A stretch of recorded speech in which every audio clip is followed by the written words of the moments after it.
Good evening, ladies and gentlemen. I'd like to welcome you to the first meeting of 2025 of your Board of Commissioners.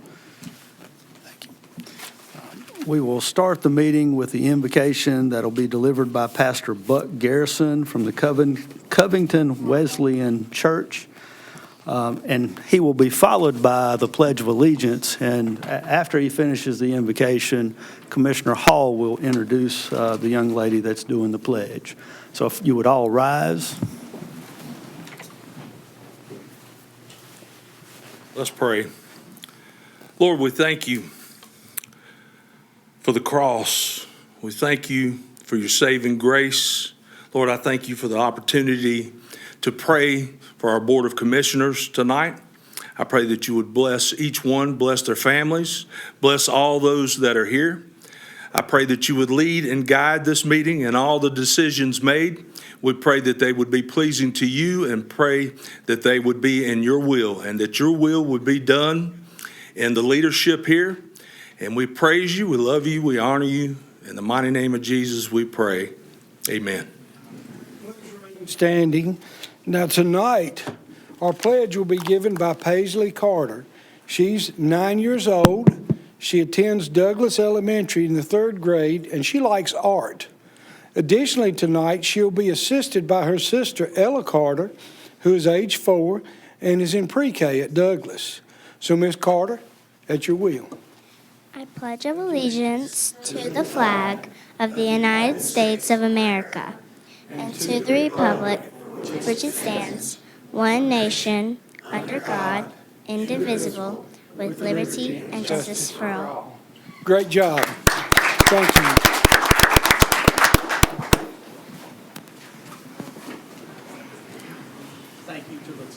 Thank you to the Carter family for coming and assisting with that, and also thank you to Pastor Garrison. Next on the agenda, we have some recognitions. We will start with our manager, Lance Metzler. Yes, thank you, Mr. Chair, Board of Commissioners, and the citizens of Rockingham County. I want to officially recognize 2 individuals, particularly for the GFO, which is the Government Finance Officers Association, their Distinguished Budget Presentation Award. Basically, it's a group effort of the entire county, all the departments and the employees.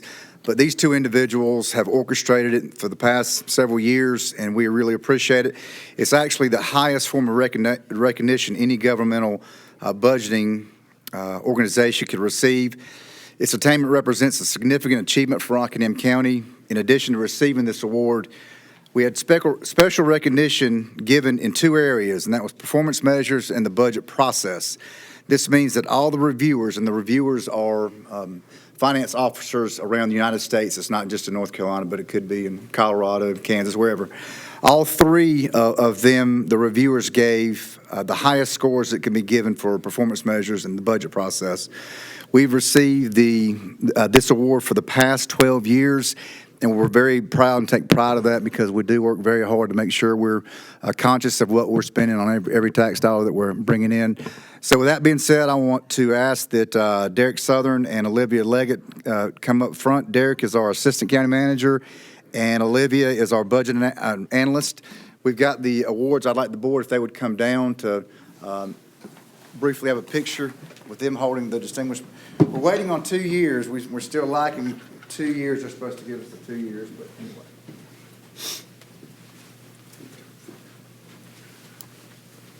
You ought to come too. I'll hang out with you guys.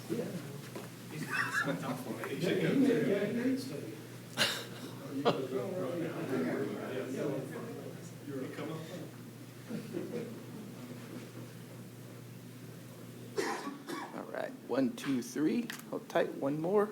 1, 2, 3. Good side. Stay there.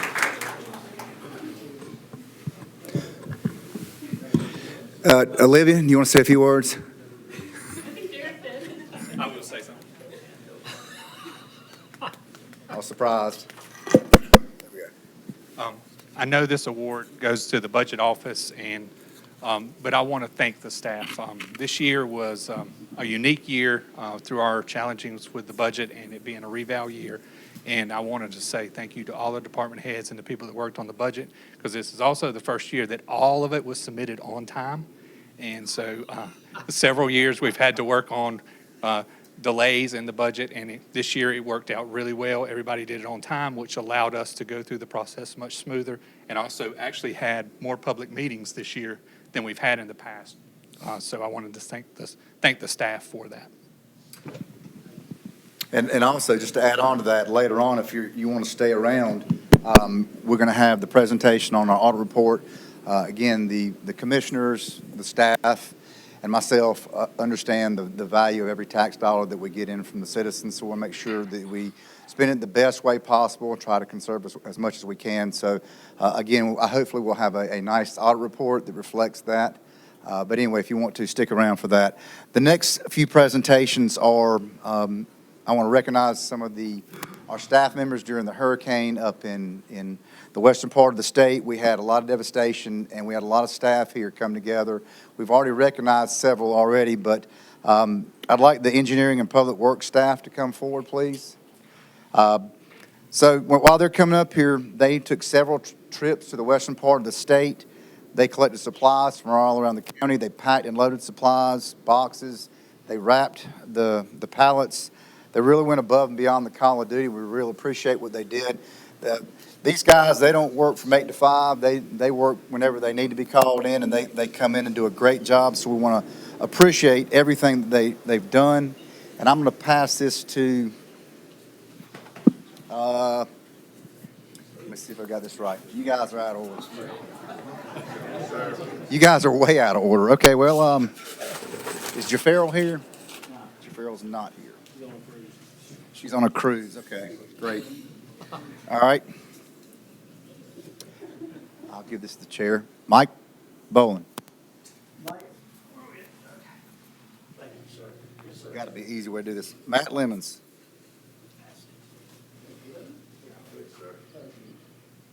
Jason Hilton. He's not here. I have to get on to him about that. Jeff Neely.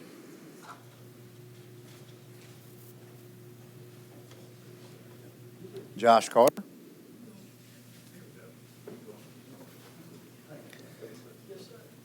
Brandon Hutchins.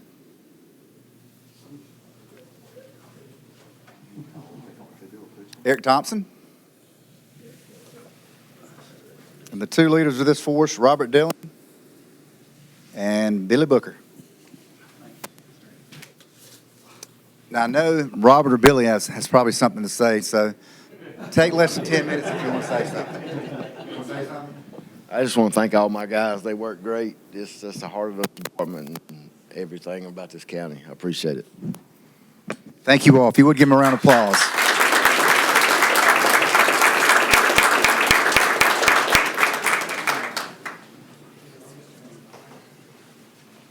Stagger everybody, get everybody as close as we can.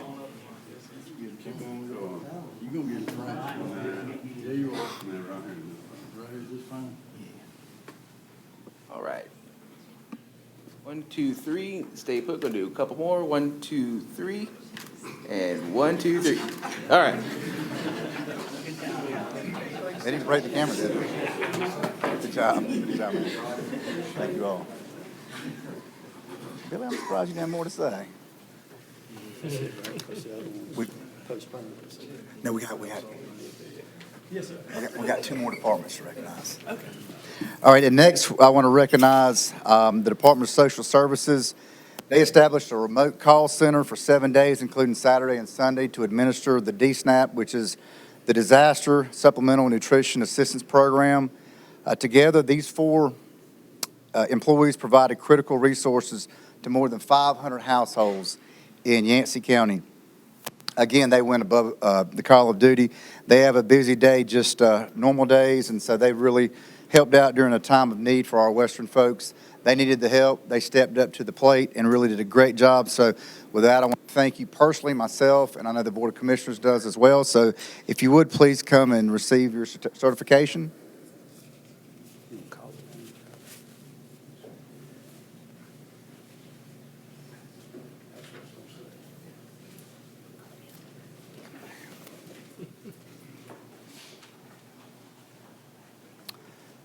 Okay, the first is Heather Purdy. The next is Jessica Saunders. Alyssa Edwards. And the tallest one, Lisa Cheney. So with that, would you please stand up here and get a picture?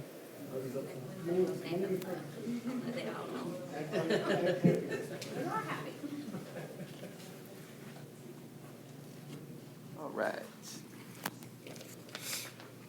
All right. One, two, three. Couple more. 1, 2, 3. All right. Thank you. Please give them a round of applause.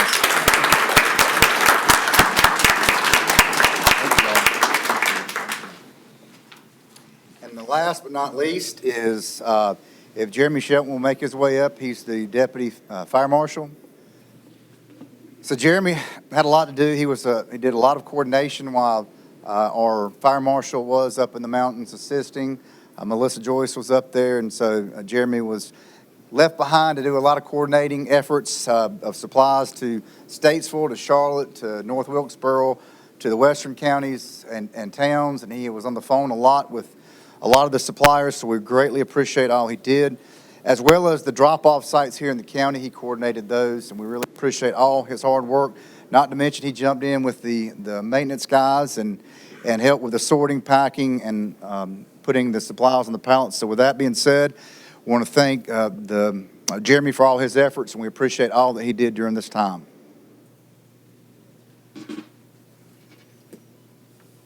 One, two, three.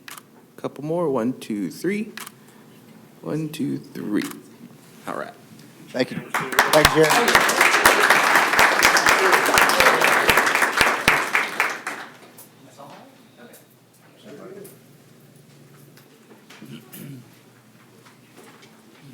Yes, sir.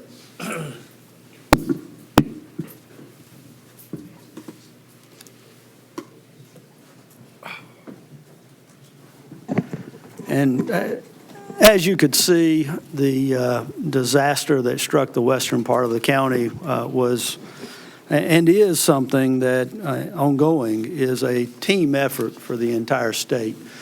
We certainly thank the employees that we've got that dedicated some extra time to helping those folks in need out. And you also notice that item C we did not address with the weather and school being canceled. They've asked to come at, I believe, our next meeting. So we will recognize the McMichael High School volleyball team in the near future for their achievements.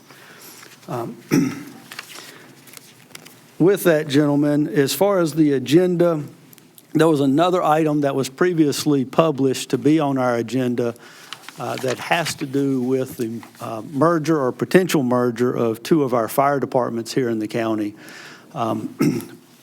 We will allow our fire marshal or ask our fire marshal to give the public a little bit of information pertaining to that potential merger and do that shortly before public comment. Other than that, is there an approval of the agenda? Motion. Motion by Commissioner Richardson. Second. Second by Commissioner Hall. All in favor, let it be known by the sound of aye. Aye. Aye. Next is the consent agenda. Consent agenda is items that typically are non-controversial. Any item on the consent agenda that the public has any questions about, you're encouraged to reach out to county administration. They'll be glad to supply you with any information available. With that, do we have a motion to approve the consent agenda? As amended. Like 6K. Well, no, that's still on there. I was mistaken when I talked to you earlier, so K is still on there. That is something completely different. Okay, make a motion, we approve. Motion by Commissioner Hall. Second by Commissioner Richardson. All in favor, let it be known by the sound of aye. Aye. Any opposed? You addressed it. Okay. And Melissa, if you would come forward, please, and give a explanation as to what's going on with the Jacobs Creek Fire Department.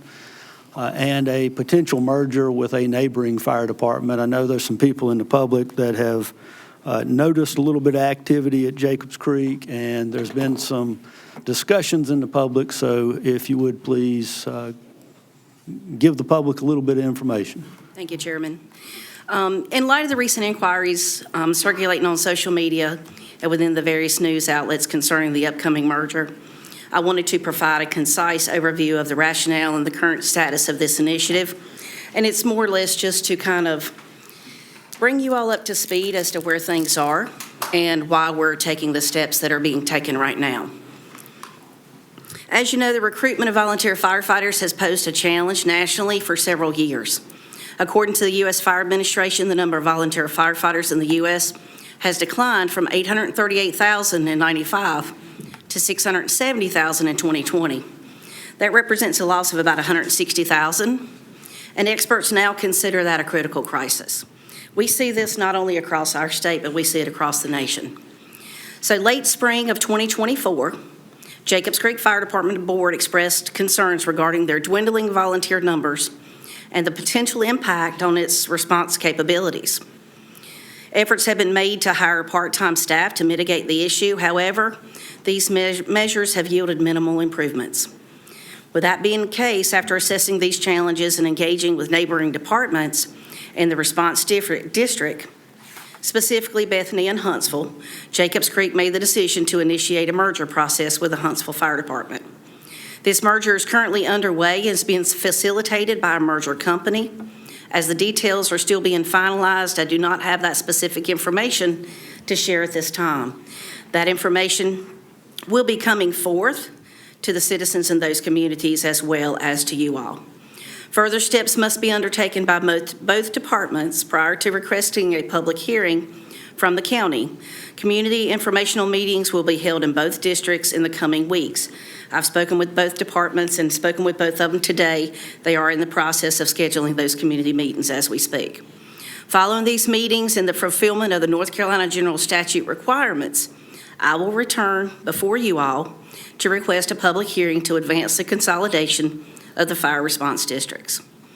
To ensure continued safety of the citizens of Jacobs Creek Fire District, during this transitional period, both departments entered into an operational agreement on December the 9th of 2024. Under this agreement, Huntsville Fire Department is committing to providing an adequate number of fire personnel to adequately respond to calls for service within the Jacobs Creek Fire District. And just to clarify, this is not people responding from Huntsville's fire district into Jacobs Creek's fire district. These are people who are within Jacobs Creek's fire district responding on behalf of Huntsville in order to provide a timely response. So we will be coming back once all the criteria meet, once their merger paperwork has gotten facilitated by the merger company, and we'll be coming back and requesting a public hearing. Okay. Any questions? Yes, Commissioner Barra. Just for the benefit of the public, to be clear, this is not something that was initiated by the county. This is something that was initiated by the boards of each of those fire departments. Is that correct? That is correct. And it was a proactive measure, I should say, just to clarify that. When they identified the numbers were dwindling for their members on their roster, they realized that it was going to impact their response to calls. They took this and they took a lot of thought into it. They went down different avenues. They attempted to hire personnel and everything. They did this to keep from there being a lack of response in their district. They wanted to be proactive for the people that live, their citizens in their community. So they believe this is a measure to help improve services, not to decrease services. Absolutely, yes, sir. Thank you very much. Thank you, Mr. Chair. Questions? Ms. Joyce, I believe this is something that they've been exploring for a number of years. Is that right? I have heard that, and my time in the fire marshal's office has only been the last 6 years, but this is something that they have explored in the past as well. And this is not something that they decided on lightly. This was something that they had a lot of meetings amongst their board staff to try to come up with what was going to be the best answer for them. They wanted to not leave their citizens unprotected. And there will be public hearings, there just hasn't been at this point. That is correct. Both districts, they will have community meetings. And once both districts have had their community meetings, and we get everything, and I work with the county attorney, we will submit the request for a public hearing, at which point we will send out mailings to everyone in both districts. And if a public hearing is granted, then they would have the opportunity to come here and speak at a commissioners meeting. All right, any other questions for Ms. Joyce? All right, thank you. Thank you. Okay, next on the agenda is public comment. We do have some people that have signed up for public comment. We do have rules governing public comment, so Mr. Manager, if you would read those rules, please. Yes, Mr. Chair. The public comment period should be for the purpose of allowing members of the public to present any matter pertaining to county business or items on the Board of Commissioners' agenda. Remarks shall be addressed directly to the Board of Commissioners and not to staff, the audience, or media. The chairperson shall open the public comment period. Any speaker who wishes to speak shall approach the podium and not speak from his or her seat. Each speaker should clearly state his or her name and physical address when he or she approaches the podium. Any citizen shall be allotted 3 minutes. Citizens will be allowed to yield their time on a specific topic by utilizing one more attendee's time. This will allow no more than 6 minutes. The total amount of time allotted for the public comment period is 30 minutes. Your time will be displayed on the monitor in front of you. The clock will start with 3 minutes unless yielded time to 6 minutes. You will hear a beep at 1 minute to alert you to wrap up your comments. If you are to yield time or time is yielded to you, then please let the chairman know in advance. Speakers will not be allowed to campaign for public office, promote private business ventures, or use language of a personal nature which insults or demeans any person or which, when directed at a public official, is not related to his or her official duties. The Board of Commissioners may accept written comments in lieu of oral statements. Written statements can be delivered to the county manager's office. Mr. Chair? Thank you.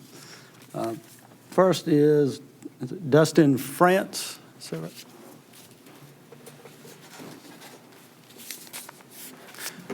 Yes, sir. State your name and your address, please. My name is Dustin France. I live at 1091 NC 65 in Wentworth, North Carolina, so just down the road here. Mr. Chairman, honorable members of the board, thank you so much for letting me speak. I would like to address the board and the chair on the subject of the purchase and sale of the old county jail there on the highway. If I could briefly introduce my children. Children, please stand. Stand off. Thank you, kids. Go ahead and sit down. When you have 7 children and you're a former United States Marine, you've got to come up with good ways to keep track of them. So that's what we do. First of all, I'd like to address just a couple of points. Number one, I understand that the offer that I have made, I understand the nature of that offer, and I want to offer some respect to that. But number two, I want to address briefly the nature of the building. It is a gorgeous building with many significant problems, not the least of which being a roof that is leaking, significant water damage, black mold. The heating system is either somewhat damaged or needs to be removed entirely. The property is laden with easements, both of the utility nature, and of course there's kudzu everywhere, and there's just a lot of other damage and a lot of cleanup that needs to be done. So we're not coming into this with rose-colored glasses. We understand the nature of the work. If the work was to just be hired out straight up, it would certainly exceed well over $100,000, and that would be just a very, very basic restoration. I believe the building is an essential part of the community and ought to be maintained and brought back to some kind of usable standard so that it becomes an asset to the community, and that's what our intent is along the lines of purchasing. Something I want to do is take just a brief minute. Yep, I've got enough time. Just a brief minute and explain my qualifications for working on this. Number one, I do not work with OPM, other people's money. I work by cash, and it's by my cash. And I want to be someone that contributes to this community. So that's one of the reasons why we're doing this in the way that we are, and our offer is structured the way that it is. The other thing is, I come from a background, as mentioned, I'm a former United States Marine. At the age of 21, I was assistant and on-site project manager of a $1.75 million lake mansion. I've done lots of construction. I understand all the needs to take a building in disrepair and bring it up to residential and even commercial standards. I have completely built from scratch, a food trailer that was certified in 2 separate states to be a full certified mobile kitchen. And I served food out of that. So I understand what it takes to both meet residential and commercial standards of electrical work, plumbing, insulation, fire hazard, all those kind of things. In addition, we also have several strapping boys who are excellent at ripping out kudzu and all kinds of things. My time is up. Ladies and gentlemen of the board, I would ask for you to agree to my proposal. Thank you so much. Thank you. Sheriff Sam Page.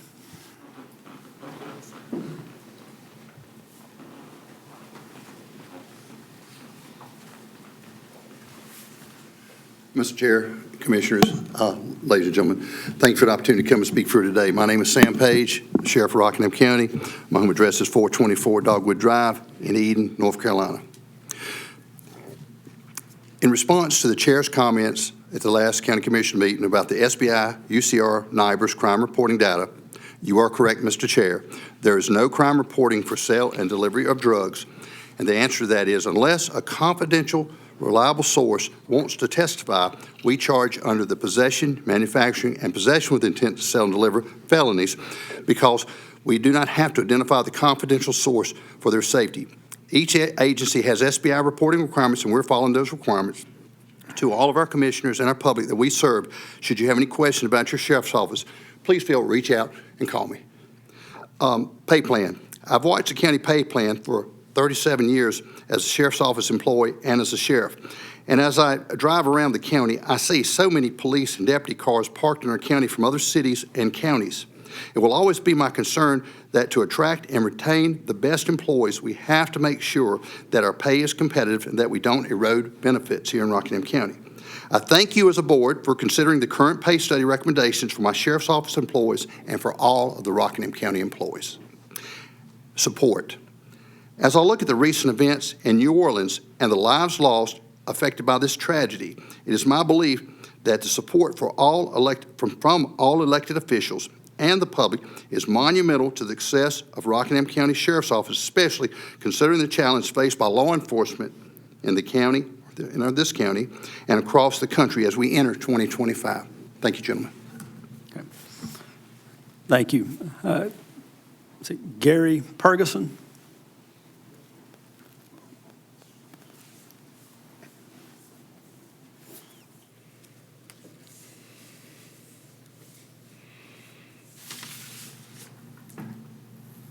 My name is Gary Ferguson. I live at 711 Massey Creek Road in Madison.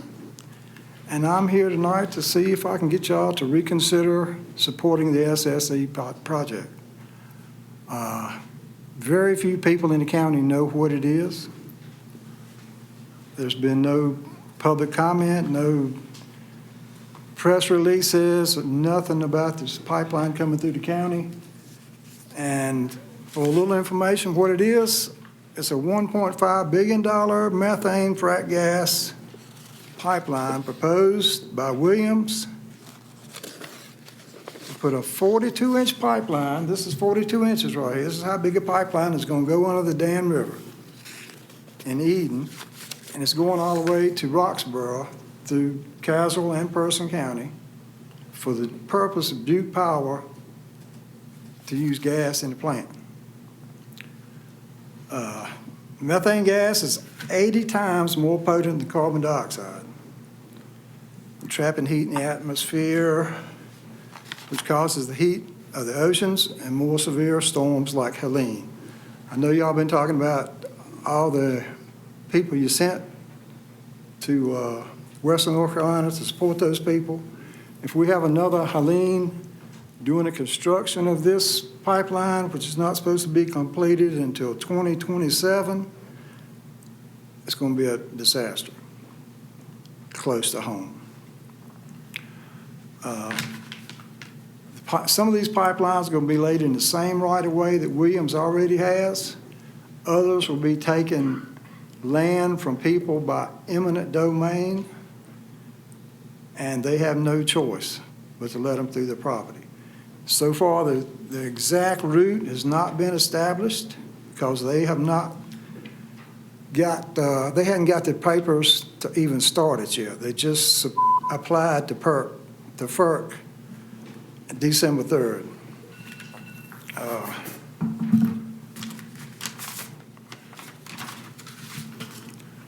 The main customers, Duke Energy, their profits was $76 billion over the last 4 years. I suggest instead you support Carborough's lawsuit against Duke, which calls for Duke to pay for the decades of lying and the slow transition away from fossil fuels and renewable energy. If Duke would instead place solar panels on every south-facing house in their district and charge people $20 or $30 more a month on their light bill, we wouldn't have to put these pipelines in. There'd be plenty of electricity for everybody. And Duke would get what leftover electricity was coming from his solar panels. In comparison, am I out of time? Yes, sir. All right. Thank you, Mr. Ferguson. I just want y'all to reconsider. This is what a 42-inch pipe looks like going under the damn river. Jim Fink.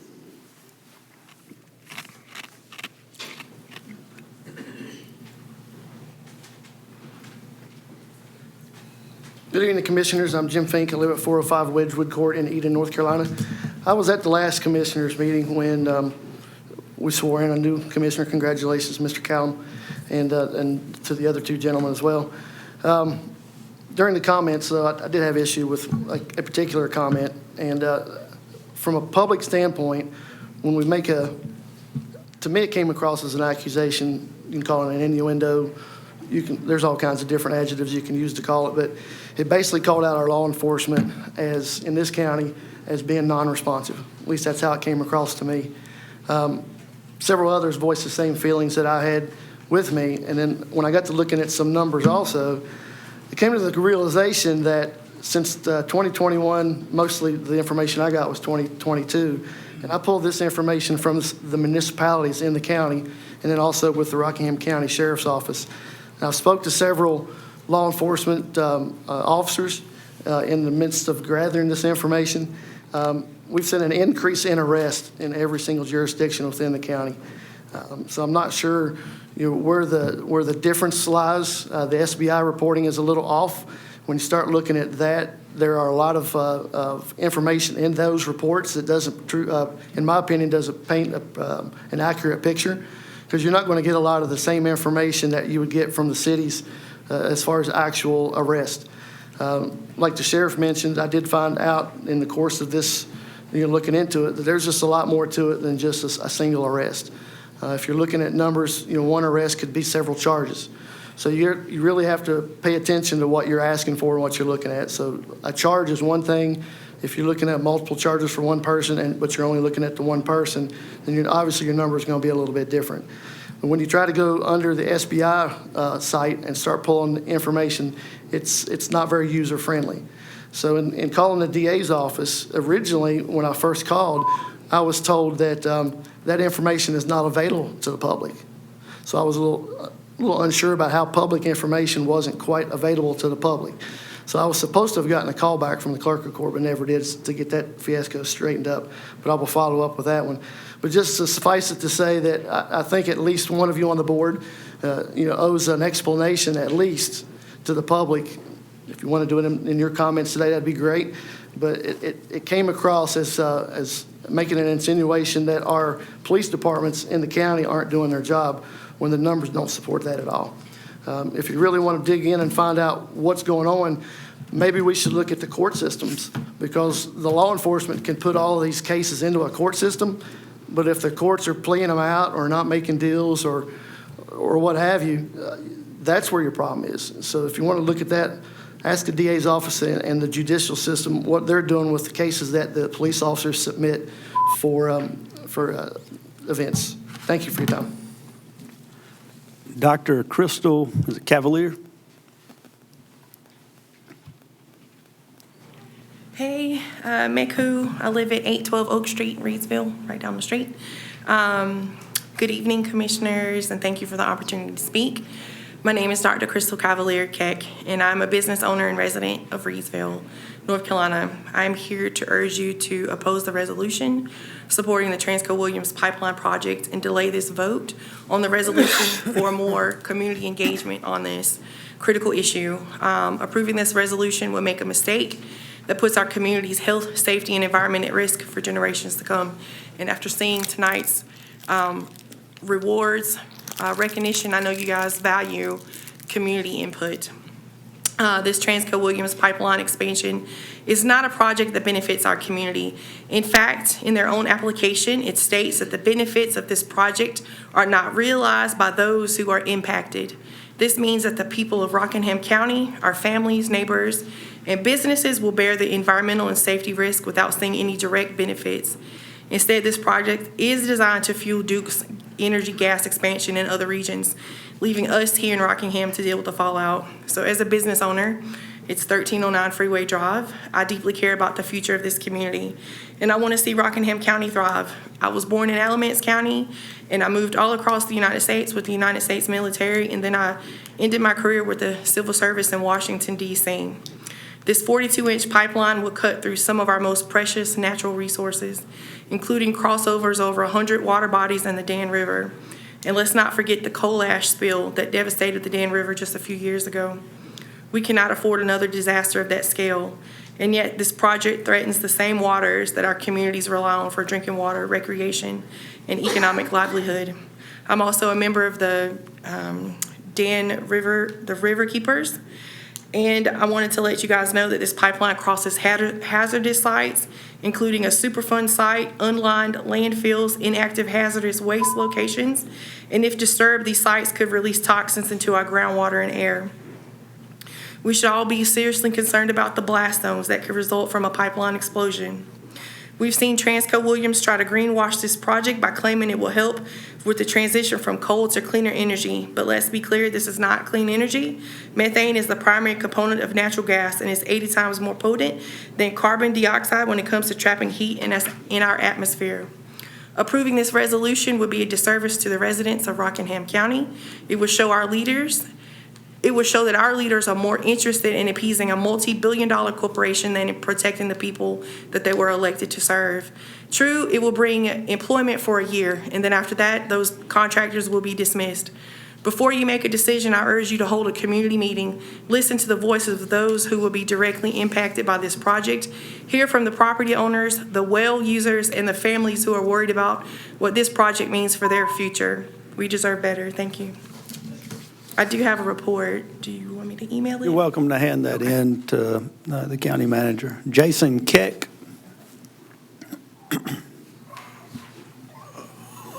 Saho Chiefo, Jason Crazy Bear Keck, 812 Oak Street. As a Choctaw, I'm required to give y'all a traditional introduction. Halito Chima Chukma, hello, I hope you're well. Achatasia, I'm Choctaw. Yesasia, I'm married into the closest state-recognized tribe of this territory, the Occaneechi Saponi. You heard from my wife. Anitasia, I am from the Bear Clan of my community, which are the protective arm of our community. And Atushkasia, which I am also a person of service. I took several men up to the western North Carolina for several hours myself. And I'm still raising money for 3 groups locally out there in western North Carolina. Hashtali, Yakoki, thanks and praises be to God first.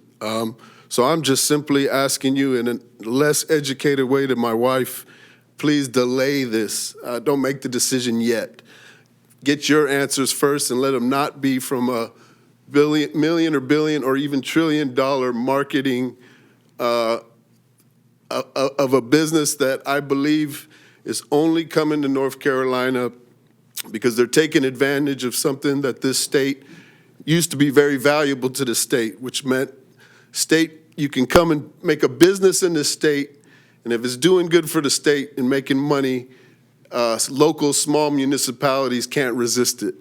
And now, in this era, they're taking advantage of it. So they're not giving your honors a voice. They're not giving us local people a voice. and what we're getting is more predatory kind of corporations than we had when those state laws were invented. And so I believe this one is predatory. You can do your own homework.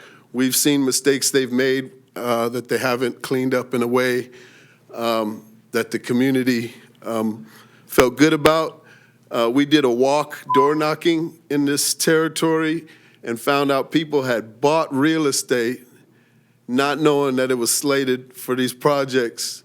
It was not told to them, so they're automatically out no matter what deal they make on the whatever they call it, eminent domain, or they use all these ways, which basically means the property you and I pay for with our hard-earned dollar is not really in our choice anymore. We're just our families are just stuck with the results.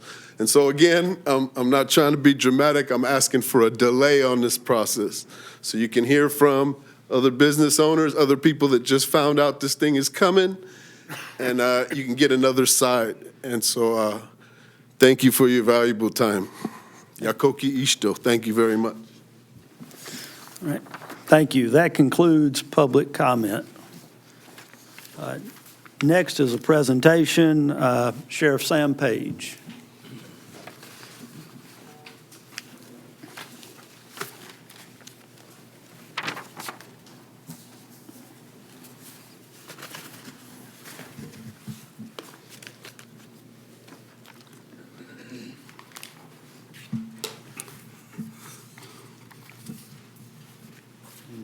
Gentlemen, I believe this is a request to move federal forfeiture funds to pay for Sheriff Page to attend National Sheriff's Association Winter Legislative Conference in Washington, D.C. next month. Yes, sir.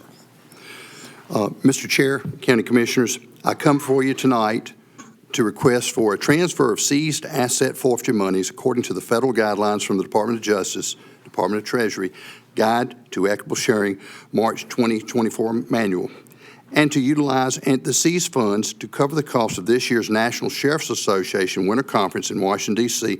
on February 1st through the 5th, 2025. The amount of the travel, per diem, J.W. Marriott hotel location for the conference and registration totals $2,403, including tax and hotel fees. Gentlemen, I serve on the National Sheriff's Association Board of Security Committee, and I have done so since 2011. I made my first visit to Cochise in Pinal County, Arizona in 2010 while serving as the North Carolina Sheriff's Association state president.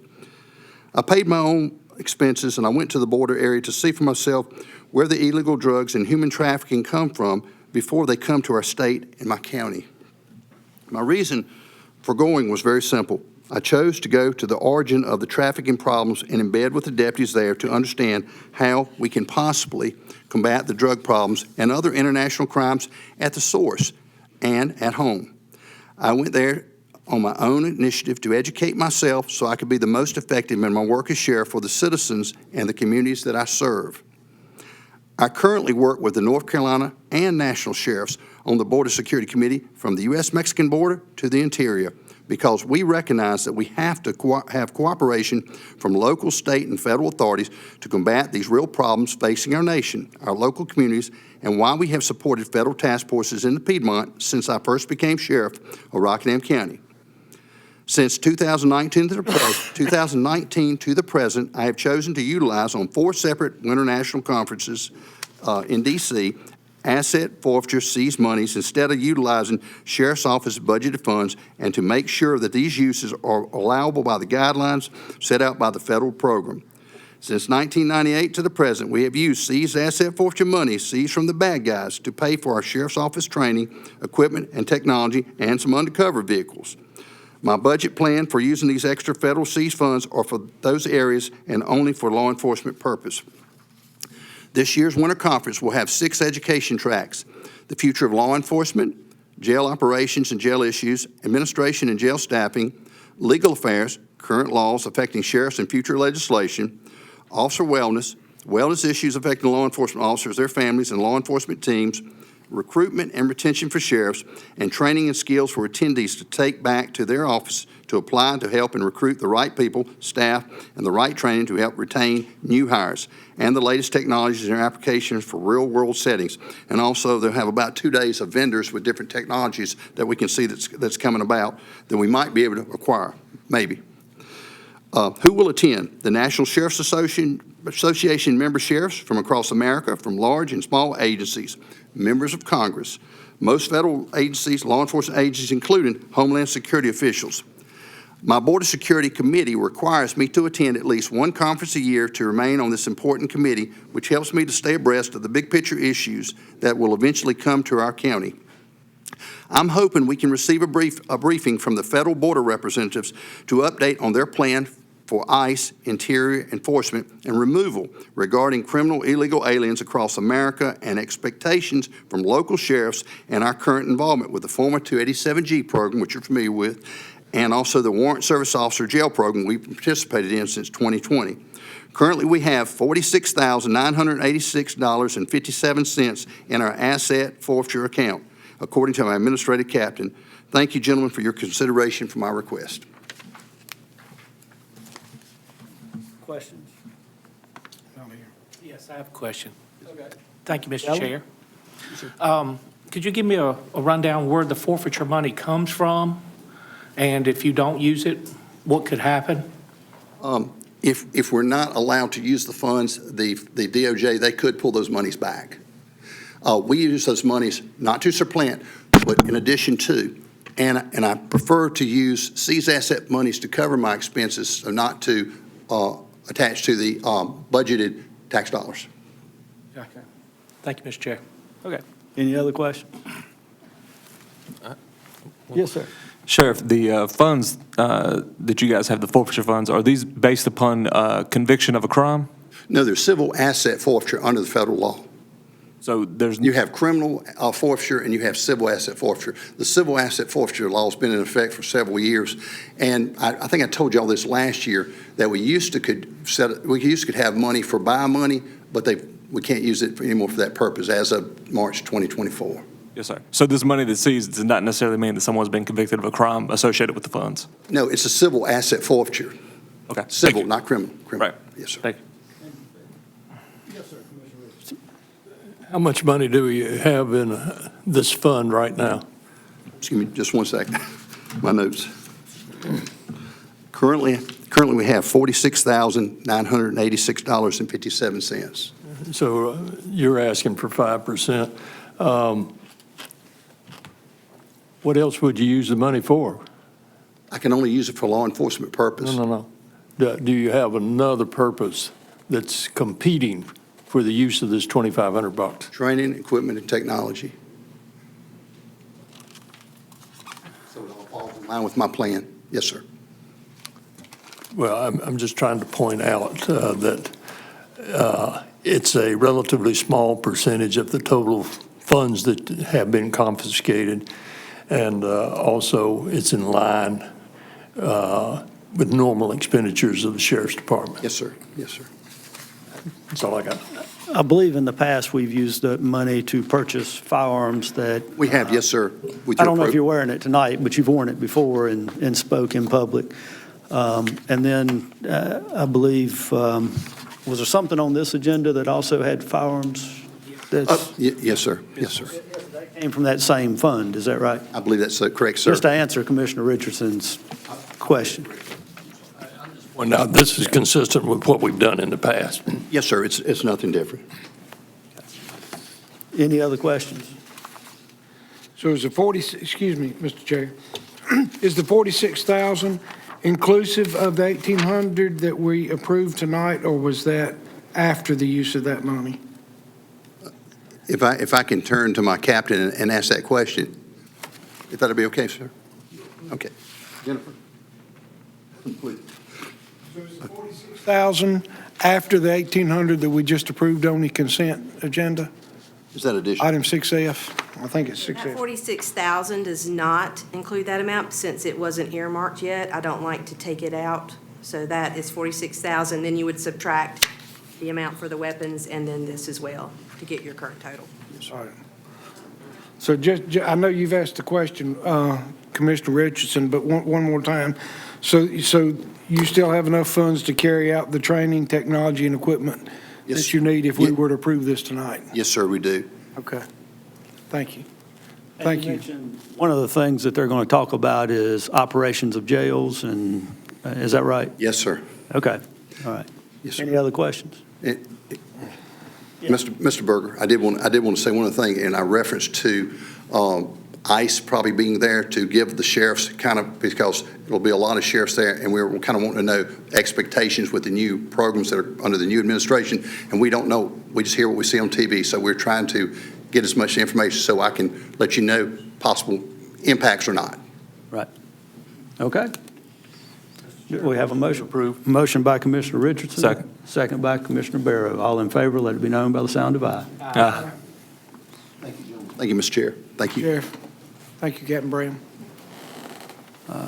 Next is Clyde Albright, presentation to consider the bid on real estate located at 1101 NC Highway 65, just down the street. Good evening. The board, excuse me, authorized the sale by sealed bid of the real property located at 1101 NC Highway 65 in Wentworth, which is the old jail. We put an ad in the paper, and Mr. France, who you already heard from, was the only sealed bidder. He brought the sealed bid on Monday, December 2nd. It was opened, and the bid amount was $2,500 for the property, and he deposited the $125 required deposit. So the next step is for you to either consider this bid, accept it, deny it, or negotiate with this gentleman. And that's where we stand at this point.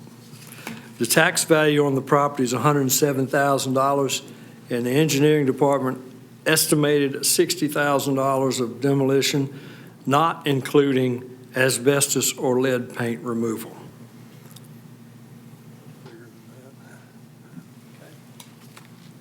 Do we have questions of our attorney? I do. Thank you, Mr. Attorney. We heard from the potential buyer in public comment. It sounds like right now their intent is to repair the building and keep it in operation. But it's my understanding he's not going to be obligated to that. He would be able to demo it if he so chooses at a later time. Is that right?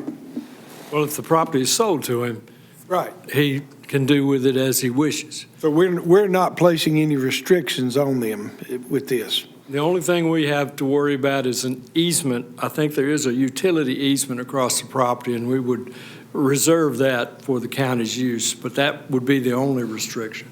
Okay. Tate's shaking his head back there, so if you can't see him, but yeah. Very good. But again, if they had issues or decided to demolish the building, they would be free to do that at some point. Yes, they would, but the cost of that would probably exceed the tax value, which I understand is $107,000 for the building and the land. Okay, thank you. This is probably a question for Ronnie Tate back there, but considering the laundry list of problems that we heard with the building, in need of maintenance, how much is maintenance cost in the county per year at this time? It's minimal right now because all we're paying for is just mowing the little strip of grass at the front of it, and that's it. I don't know what it is, but it's not much. So in essence, we're just watching it deteriorate? Yes, sir. Yeah. Thank you. Any other questions? Commissioner Barrow. Mr. Albright, do we have any communication with the Mark? I know that they have an agreement with us at the courthouse, and with the way that that property is, do they have any concerns or any expectations about that? Well, they didn't respond to our request for bids. I don't know if they have any interest in it. I don't think they do. And can you hear me? For the benefit of the public, can you explain the size of the parcel that they're looking to purchase? So it's a long, narrow strip of property. The building sits at the front on the road. Probably should have brought my magnifying glass.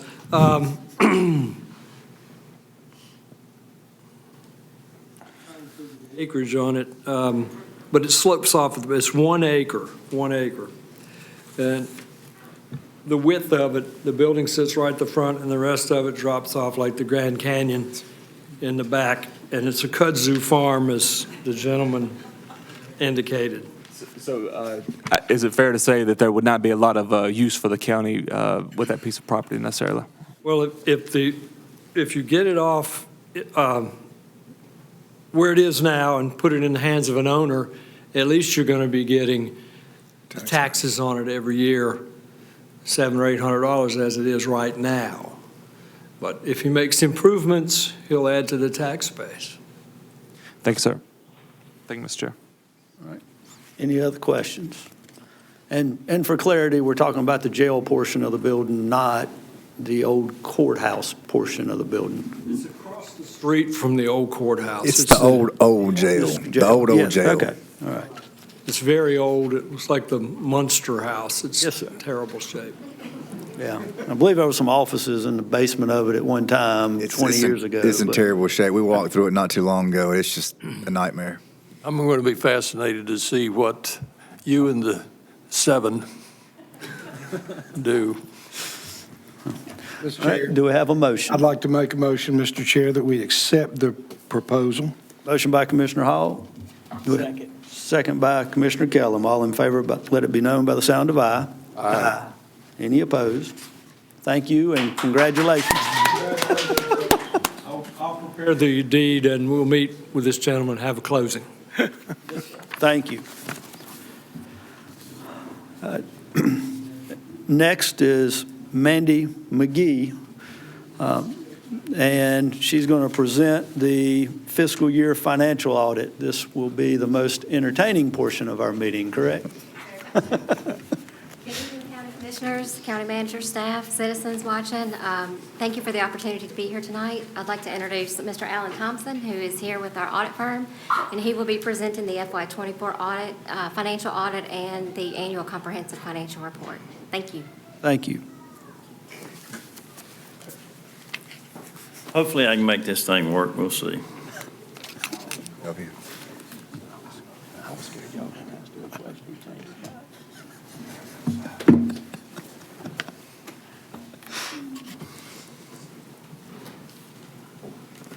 I'm gonna get out a bigger copy because I don't have my magnifying glasses with me either. On page 1, there's 3 paragraphs there under qualitative aspects of accounting practices. Let me say this before I get started on that. The main thing you hire us as an independent audit firm to do is issue an opinion on the financial statements as a whole. We issued an unmodified report, which is a quote-unquote clean report, good report, the best report you can get. Under those 3 paragraphs, it talks about appropriate accounting policies, accounting estimates, and disclosures in the financial statements. We were good with all 3 of those. On the top of page 2, there were no difficulties encountered in performing the audit, no uncorrected misstatements, no disagreements with management. Management did provide us with a representation letter dated November 18th. We're unaware that management consulted with the outside accountants, auditors, et cetera. And then under other findings or issues, the only thing there were 2 Medicaid compliance type items, neither of which had any question costs related to it. They were technical findings. And then if you'd be kind enough with me to flip over to page 4. I don't say these are all the key numbers in the audit report, but these are some of the key numbers that we get asked about a lot. What we attempt to do is put the current year numbers, 2024, in this first column, and then put the 4 prior year numbers beside it, so that it's just not a number out there with no context. And so to start, you can see total fund balance in your general fund is $72.3 million. If you were to go back to 2020, it's 41.6. So a nice increase over time. Unavailable fund balance at $14.7 million, committed and assigned at $11.4. Total general fund expenditures, $115.1 million, and then fund balance available as a percentage at 50.03%, and then unassigned fund balance at 40.07%. The revenues over and under expenses before transfers and contributions in the general fund is $6.1 million. In the water and sewer fund, it's a minus $53,952, and then in the landfill fund, it's a positive $2.3 million. Cash and investments, the general fund had $67.6 million. You go back to 2020, that number is $39.6. Cash and investments in other governmentals is $29.3. That one varies a lot, just depending on what the status of a specific projects, et cetera, might be. So that could drop next year if money's spent on specific projects. So that's kind of out there a little bit. Cash and investments, water sewer is $7.8 million, and then cash investments landfills $18 million. Fund balance again $72 million in the general fund. Other governmentals $22.2. Net position, your water sewer fund's 49.1, and the landfill fund is 10.7. Both of these two net positions in the water sewer and landfill fund, what you're really looking for there is positive cash flow and not necessarily how big your fund balance or net position gets, like you would be concerned about in your general fund. Then you see your property tax rates, same for all 5 years. Collection percentage at 98.64%. Total valuation there, and then total levy amount. And then you see a breakdown of your general fund revenues. I'm not going to read all those, but $114.6 million, and a breakdown of your total general fund expenditures at $108.5 million. And if you'd be kind enough to flip over to page 5 with me, you can see in the bar chart on the top, total fund balance there, and in blue, and then committed and assigned in red. So you see a nice little trend there on the top in blue, and then on the bottom you see the analysis of fund balance available with counties in blue and the group weighted average there in red. So you've got a nice trend there as well at 50.03%. On the top of page 6, you see your analysis of unassigned fund balance as a percentage there at 40.07, which is the highest of any of the 5 years shown. And then you see on the bottom of that page, analysis of revenues over and under expenses before transfers. And we saw earlier in the numbers themselves that that was positive. And then on page 7, you can see cash balances and fund balances there in a pie chart at the top with the respective numbers right underneath that. You see total cash balances $122.9 million, total fund balances being $154.5 million. And underneath that, you see some explanation on the net investment in capital assets and the unrestricted net position overall. And then on page 8, you see your property tax rates compared to group weighted average. And on the bottom there, you see the collection percentages compared to the group weighted average. The group weighted average, just for information purposes, is getting harder and harder unless you go in and do your own group weighted average, because they did it in groups of 10 counties each, and now they've decided they're going to do it for everybody over 100 million and everybody under 100 million, which kind of distorts your group there a little bit. Then on page 9, you see pie charts of your revenue as a percentage and expenditures as a percentage. And the reason there's always so much conversation about ad valorem taxes, you can see it makes up 52.87% of your overall revenue. And on the bottom, you can see where public safety, human services, education, and general government are the big 4 in terms of expenditures. And the only other comment we have is over the last couple of years, they've changed the fidelity bond requirements, and the TDA had a small glitch on that. It's already been corrected, et cetera. So we didn't see it as a major issue, but the LGC makes us put it in there, and it's been addressed already. With that, I'm happy to answer any questions you've got of me, not just tonight, but if you ever have a question, you're always free to give me a call. Call me at the office and I'm not there, get my cell number, I'll get you an answer to your question. We appreciate you allowing our firm to do the audit. So thank you. Do we have any questions? Thank you, that was 6 minutes. I didn't didn't want to get jerked off. Have a great New Year. Thank you. Next is item D, Ms. Ursel Young from Rockingham County Schools. She has some requests, none of which is new money, but just moving some things around, and I believe everything is consistent with our capital plan. And I know Commissioner Hall's got a copy of that with him tonight, which is something that we worked real hard on, and appreciate you being here tonight, Ms. Young. Good evening, Chairman Berger, Commissioners, and County Manager Metzler. I think there's just one item. Sorry.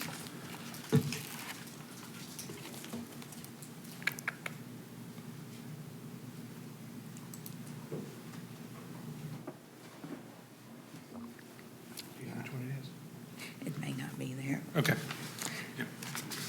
Okay, thank you. So tonight, we are here, as mentioned, to ask for a reallocation of funds that have already been approved, and the reallocation does come from monies that were saved on other projects. So the first item that we're asking for, in our capital plan, we are building vestibules in our schools, safety vestibules, and one of our principals at one of our largest high schools, Rockingham County High School, he's had the pleasure of visiting other schools and would like to move his school's project up. And it was in the 27 fiscal year. We are asking to move that up to the current 25 fiscal year. That particular project will be paid for with savings from the Bethany Elementary School vestibule, Monroeton, their vestibule, and lighting, that outside lighting at Rockingham County High School. Again, not asking for any new funds, but this is a reallocation of saved money from other projects. And also, we do have a new project that we are asking for. It is for a baseball net at Reedsville High School. They currently do not have a baseball net, and unfortunately, with foul balls going back, we have had 2 individuals that have been hit. So we are asking for reallocation of funds from the Reedsville High School outside lighting project to take care of that particular net, safety net. And then we met in November with our county manager, finance officer, Ms. McGee, and Davenport Financial. And we are, again, these are funds that have already been approved, but we're asking to move the Reedsville High School media renovation and our Dalton McMichael High School auditorium renovation from debt-funded financial sources into PAYGO. So those are the projects, and again, we're not asking for any more funds, but we are reallocating funds that have been saved from other projects. Yes, ma'am, and I just keep the public as informed as we can. When you say move from debt service to PAYGO, when that capital plan was created, we certainly knew that there may be some things shifted around. It wasn't in concrete. And we had 2 different sources of funding to pay for those projects, one of which was or is the sales tax, dedicated sales tax, which is what you're referring to as PAYGO. And then the other was issuance of new debt that would also be paid for out of the same source of money, but it would be paid over time. So just to clarify what PAYGO is for those watching at home or in the audience. Gentlemen, do we have any questions on any of those? Yes, sir, Commissioner Hall. Thank you, Ms. Young. We're talking about the Reedsville High School vestibule was on line 46, on line 44, excuse me, on page 14 of the plan that we approved in January of this past year. And we had allocated about $200,000 in that plan for 2027. And you're telling me you saved enough money off of the things that we had on the list that you're able to move that ahead to this year? We are talking about Rockingham County High School's vestibule, and yes, sir, we have saved enough money to move that particular project up. And the projects that we have saved from, we've also outlined those projects that would pay for that. And we're talking about moving Rockingham County High School's vestibule. Not Reidsville, but Rockingham County. Absolutely. Okay. And so we've saved enough money on Bethany Elementary School's vestibule installation, Monroeton Elementary School's vestibule installation, and on the Rockingham County High School outside lighting project. Correct me if I'm wrong, but that's wonderful news. I think so. Okay, all right.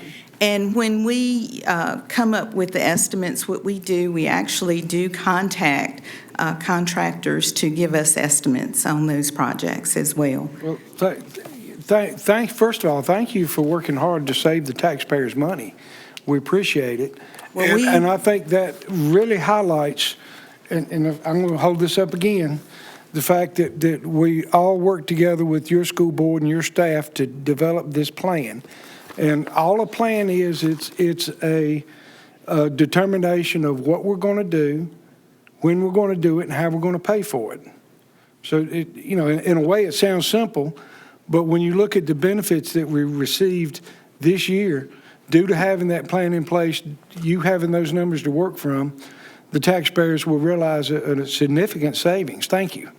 Well, we want to thank you all, as the attorney before me mentioned, we are one of your top 4 expenditures, and we want to make sure that we are doing what we need to do by the taxpayers' dollars as well, and working with you all and the county manager and staff. Thank you. I see you also have one of your school board members here tonight, Mr. Philip Butler. Thank you for being here this evening. Please relay to your counterparts, we appreciate you guys working hard with us to develop this plan and allow them to save that kind of money. Mr. Chair. Yes.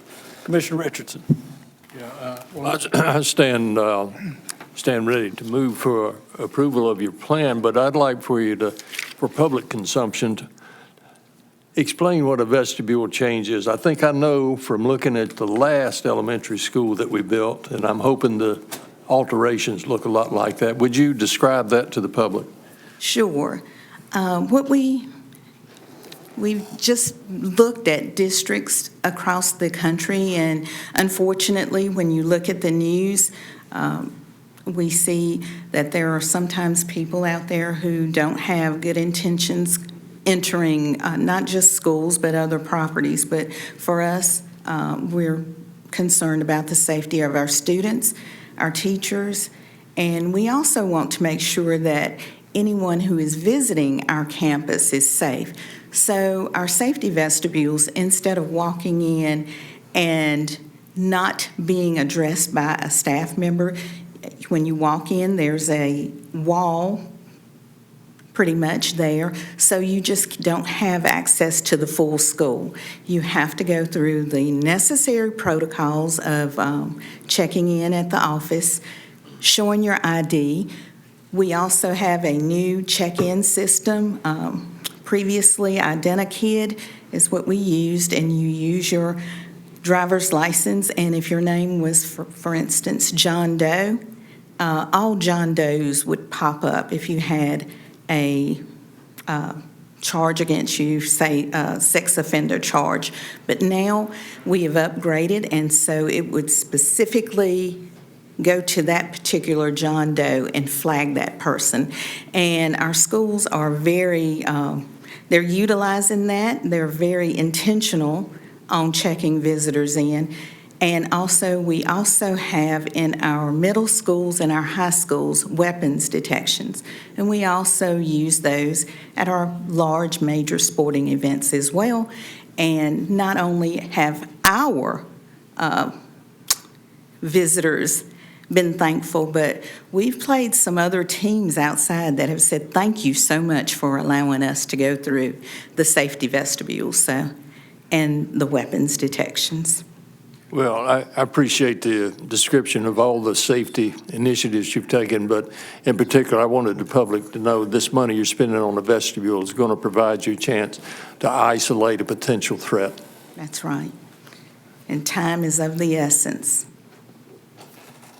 Other questions? I do want to point out, I know Commissioner Hall pointed out the capital plan a little bit, and I believe until we jointly put that together, there really wasn't an organized plan that you could point to. It was more just in somebody's head what needed to be done next, maybe on a computer somewhere that wasn't readily available to the county and easy to put our hands on. So we now see one instance of tremendous benefit of having a plan in place, and so thank you for that.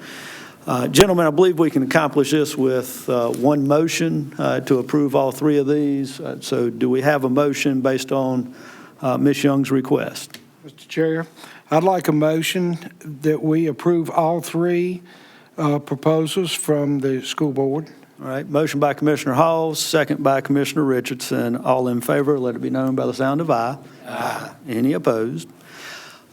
Ms. Young, before you step away, I believe y'all also have been doing a study. It's the Cropper Report, and y'all have recently received copies of that and going through that. Is that right? That is correct. Dr. Stover received information today, and I think he has a meeting set up with Mr. Cropper upcoming.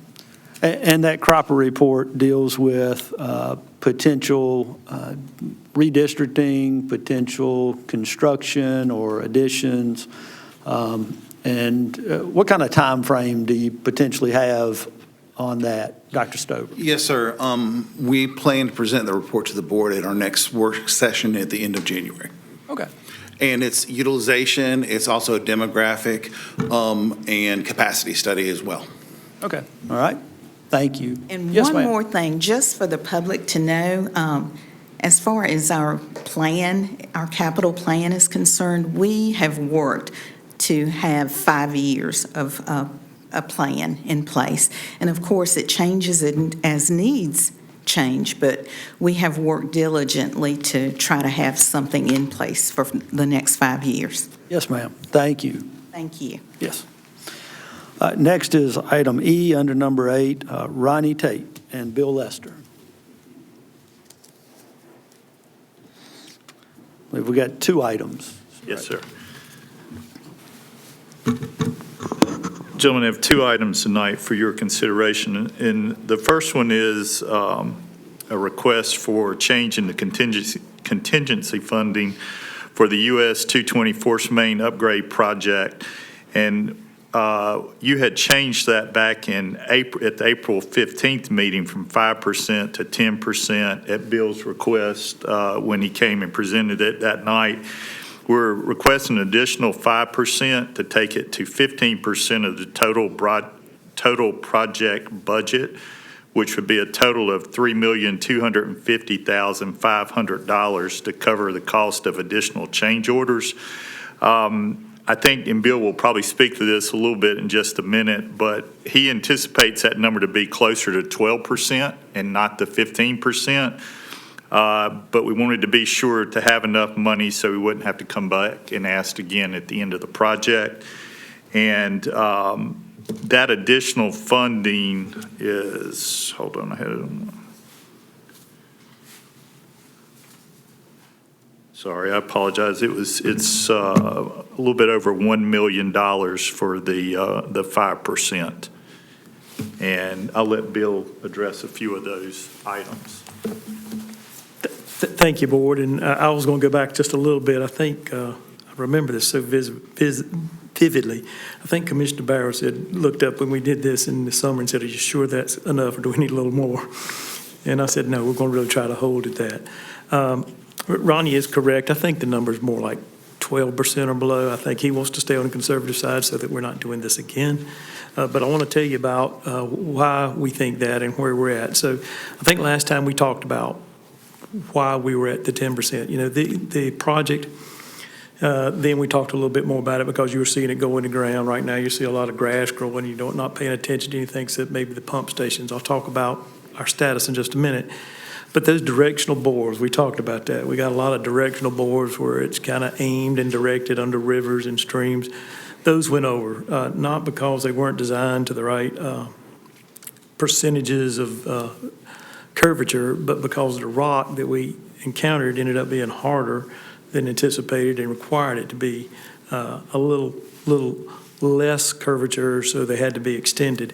The horizontal bores, the horizontal bores that were under highways, because of existing utilities and conflicts and grade changes, sometimes, the highway's going to make us hold a certain radius and slope away from the existing highway. Those extended a little bit.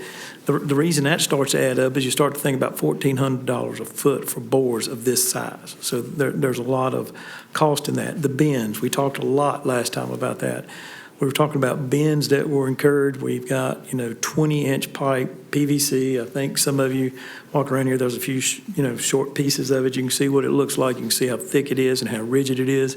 It does not bend. It does not give. So the encountered, even when an existing utility was expected and wasn't marked and you had to move, you couldn't wiggle.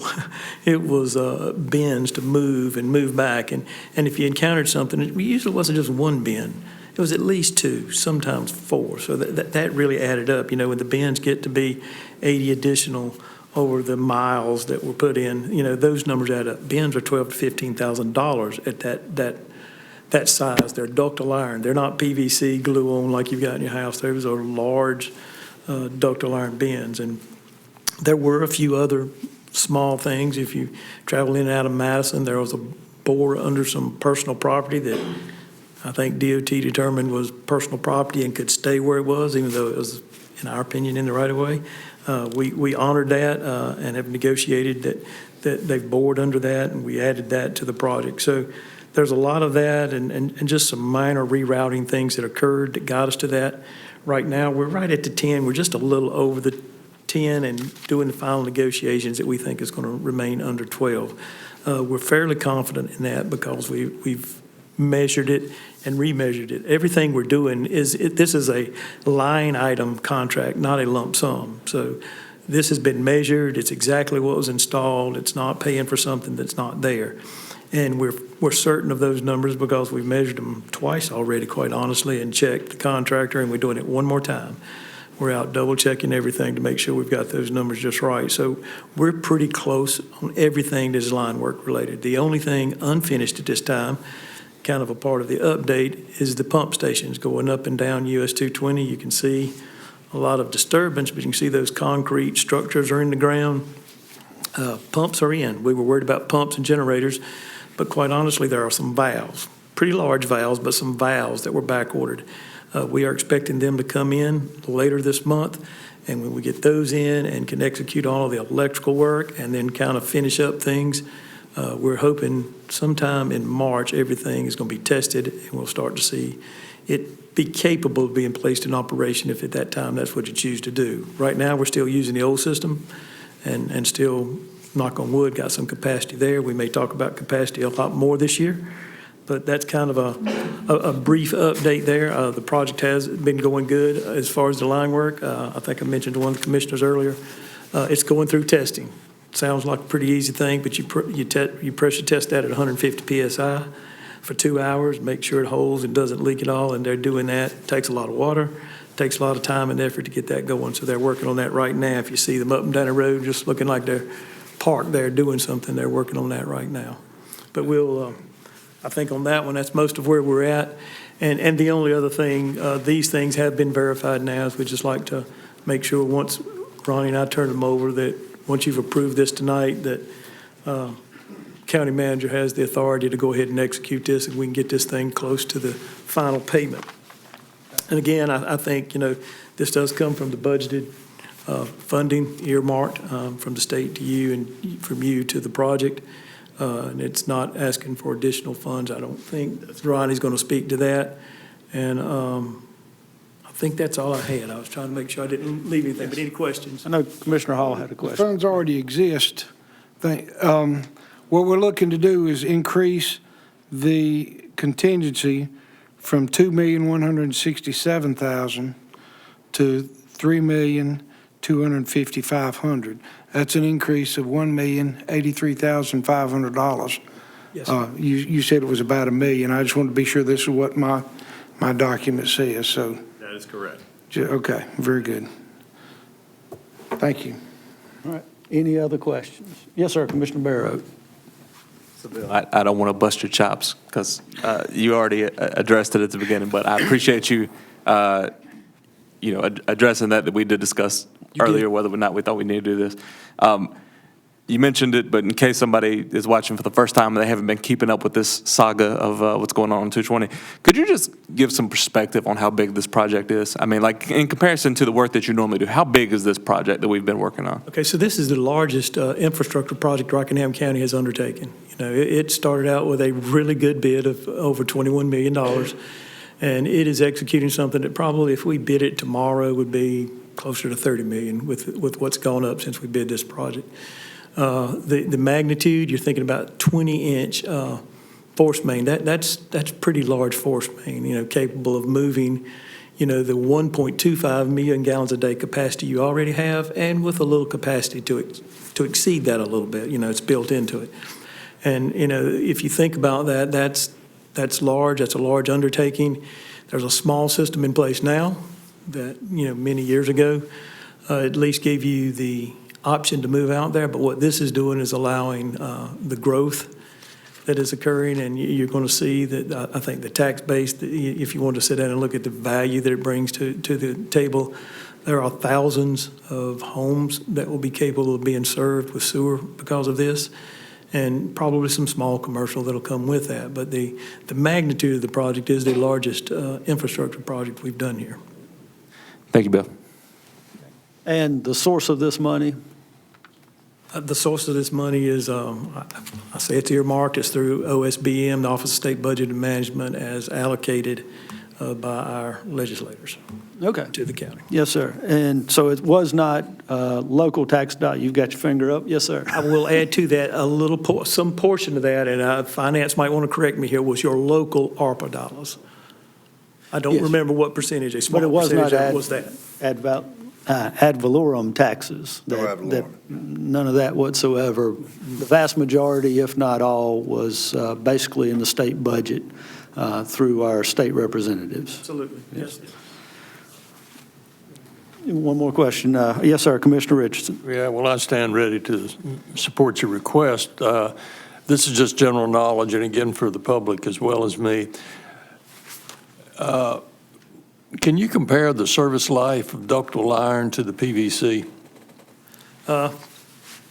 Yes, sir, but I will say this.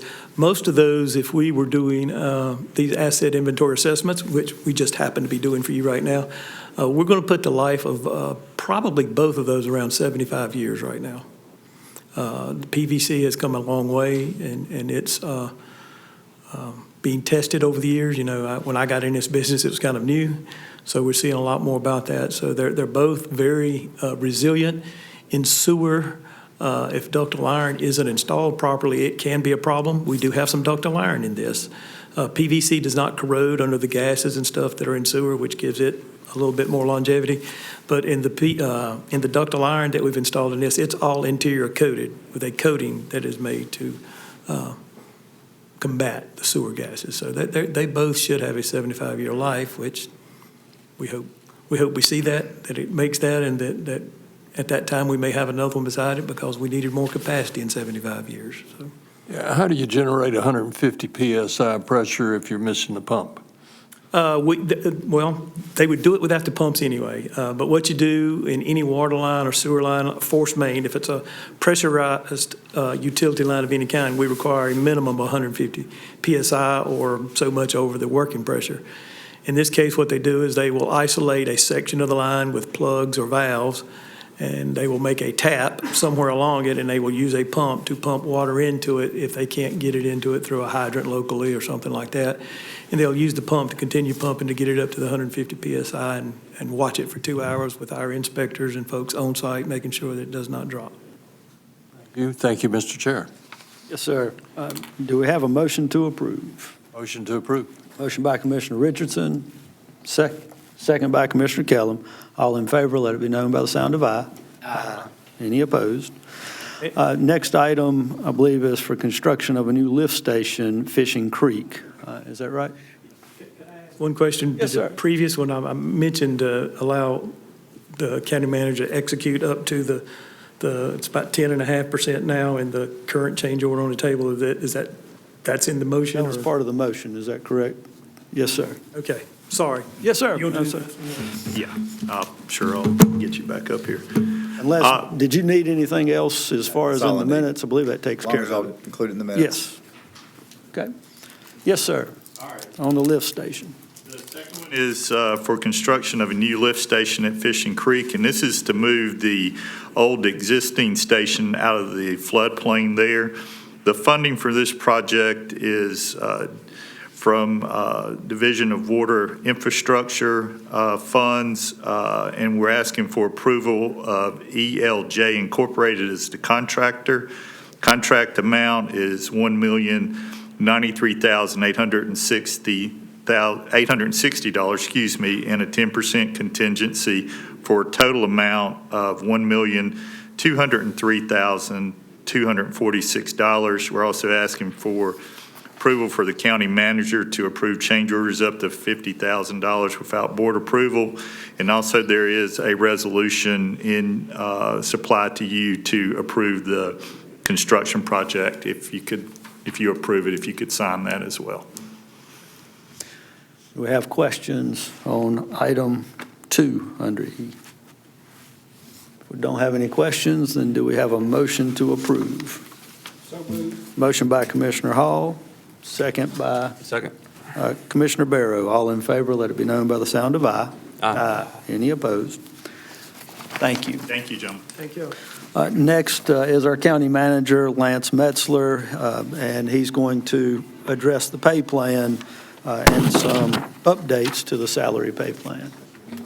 Here, so just to give a little bit of background, the market study was conducted by the Piedmont Triad Regional Council, and we had a long discussion and time with them. We originally wanted to bring it back to you all in October. We did run into some issues with some equity, so we being, I'm not going to take the credit, I'm going to give the credit where credit's due. Stephanie Kingston, our HR director, our assistant county manager, Derek Southern, and our budget analyst, Olivia Leggett, they worked very hard and found a reasonable way to be able to come up with equity with providing payments for our staff. So I will ask the three of them to both come up, all three come up to present to you all their findings and their recommendation for you to consider for the payment plan.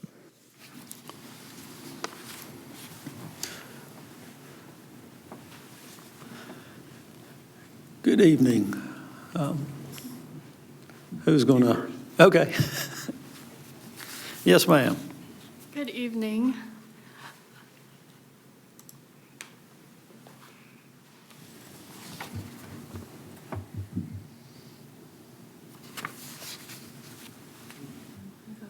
Technical difficulty.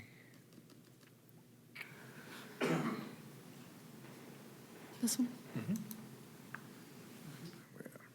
Good evening. As Lynn said, I'm Olivia, and I'm starting off the presentation just with a quick overview of our goals. So we had 3 main goals with the salary study. The first was to standardize the grading and increase the efficiency in hiring for administrative positions, and Stephanie will speak more to that. The second is evaluating high turnover positions that we've noticed there is a lot of turnover, and trying to find a way to make sure that those are, competitive in the market. And then the last component is a fair and equitable way to recognize the term of service for each of the employees within the county that Derek can go over. So that'll give it to Stephanie.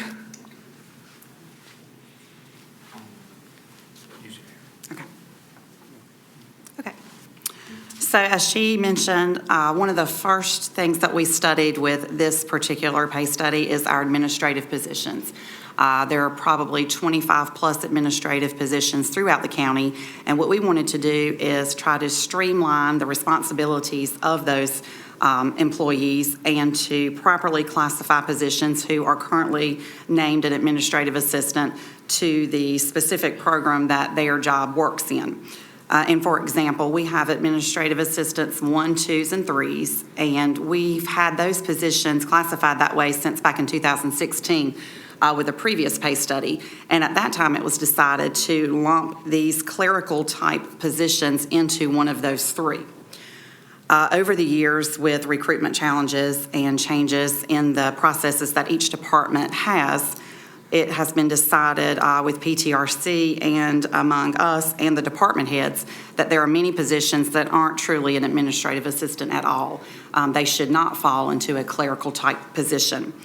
Some examples of those that we have classified differently would be there was an administrative assistant 1 at our animal shelter. When we know that an administrative assistant at the animal shelter is probably going to have some hands-on experience or duties that involve touching of the pets, working with the different folks outside of the animal shelter to get the best care that we decide or placement of animals. So a very slim amount of that person's duties would be classified as administrative. In addition, in our WIC department, which resides in the public health department, we had 3 different administrative positions that were classified down there, and they only have a very small portion of their job that is considered clerical as well. A lot of their positions would include things like weighing of the babies, educating the clients on proper formula and food for the clients that they serve. Another big one that we have discussed off and on for several years are our medical records supervisor positions. That position has been classified as an administrative assistant 3 for quite some time when we know that they are a supervisor over several clerical aspects within that department. High turnover positions. This was the main reason that we come to you all and asked to perform another pay study because of the high turnover positions that we were experiencing in agencies, emergency services, 911, public health, our sheriff's office and detention facility, and the Department of Social Services. And what the goal of this piece of the study was is to evaluate the current pay grade and marketability of the positions that we chose that had the highest turnover. And what that does is it compares our current pay plan with the pay plans in our neighboring areas.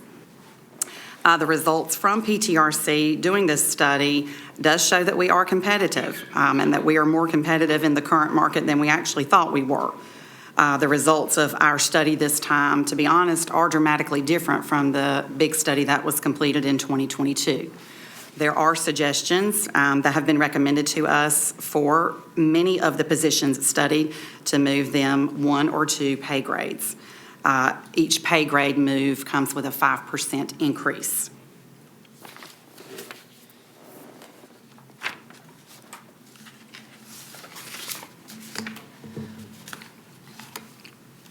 And the third and most challenging part of the study was the service recognition.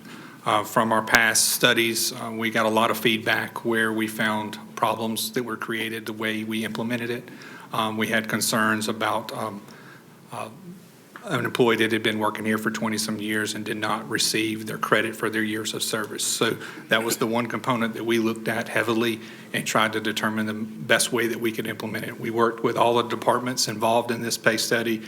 We ran scenarios with them. We actually ran scenarios with PTRC, and it was concluded that one of our recommendations was the most equitable way to do this, which was basically give each person a set amount of money for each month of service, starting at month 1. And so as an employee that's been here for 20-some years, for each month that they've been here, they would get a flat rate added to their base salary. The one component about this is it is applied across all employees. So if they did not get a pay grade increase, they would still be eligible for the month of service pay increase. And we also implemented this in this strategy in a way that we would like to roll it into when we study the remaining employees in our next study in our upcoming budget. We would run this same scenario across them. So this decision is made not lightly for just who we're studying now, but for the whole organization. It'll just be applied to them at a later date. And the components of this was the first, the PTRC, so that was the study cost, and then the second was the service in years. So the reason I have here is a full year and then what we're actually going to pay this year.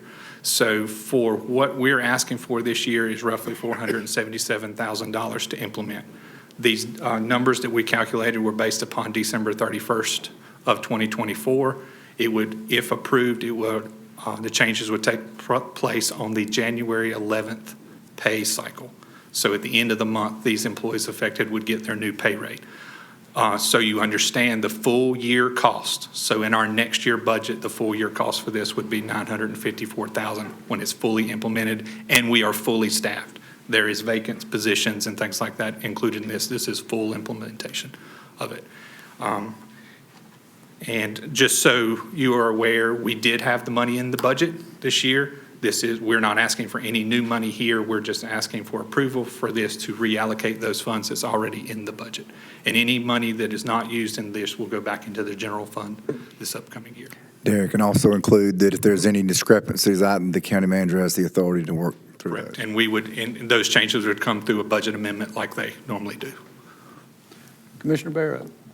Thank you, Mr. Chair. Derek, let me start by thanking you guys. I know you've worked very hard on this, and we appreciate you coming back to us.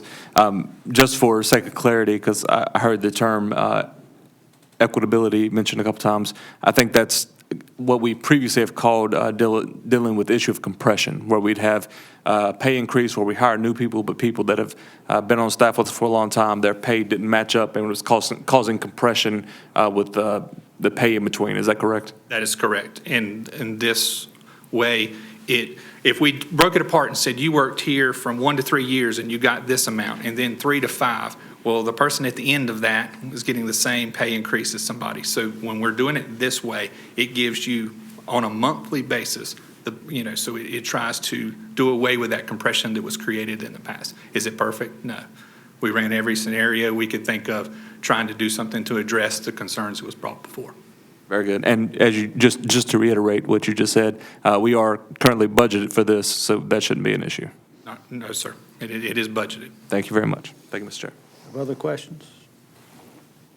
No? Okay. I would like to comment. Yes, sir. Commissioner Hall. Thank you guys for the work you did. I know we've met on this and talked about it. It's just a mind-boggling situation. So thank you guys for all the work you've done in putting this together. We appreciate it. Thank you. Yes, sir. Yes, sir. And addressing that compression, I know before this whole process started, there was a pay plan adjustment that was probably 10 years ago, roughly, but there was never any ideas of how to keep things moving. It was just more talk. And again, similar to the school capital plan, we put a plan in place and have been able to carry out that plan, something that just didn't happen before. So with that, if we can have a motion to approve the implementation of the county's market study, retention and updated salary pay plan. So moved. Motion by Commissioner Barrow. Second by Commissioner Kellum. And if you could include that motion, the manager has the flexibility, so there's going to be some offs in the whole plan. Can we put that in the motion, or would that have to come before us as far as any adjustments on that? We could certainly put it under the consent agenda at that point in time. I know we're talking about typos perhaps because, ladies and gentlemen at home, when we're talking about a pay plan, we're talking about several pages of an Excel spreadsheet that have so many numbers on it, eyes can get crossed going through it, and it could easily have some transposed numbers or something like that. However you guys want to, it's some cents here, dollars there. It's not going to be huge, but we can certainly just give me the approval to implement it, and then we could put it under the consent agenda for a budget? Yeah, I think that's fine. Okay. I would like to add to my motion to give the county manager the ability to adjust and bring before us in the consent agenda. Yes, sir. And that included with the second? Second. Okay. All in favor, let it be known by the sound of aye. Aye. Any opposed? Thank you. Thank you for all your work on this. Items of new business? Yes, sir. Commissioner comments, Commissioner Kellum. Yes, I'd like to thank all the people who went to Western Rockingham and helped that we recognize tonight. Thank you for their service and their time. I'd also like to highlight a citizen of Rockingham County. His name is Byron Poindexter.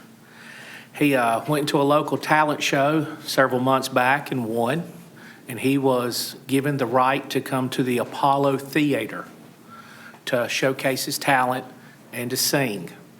He finished in the top 5, came back in December, finished again in the top 5.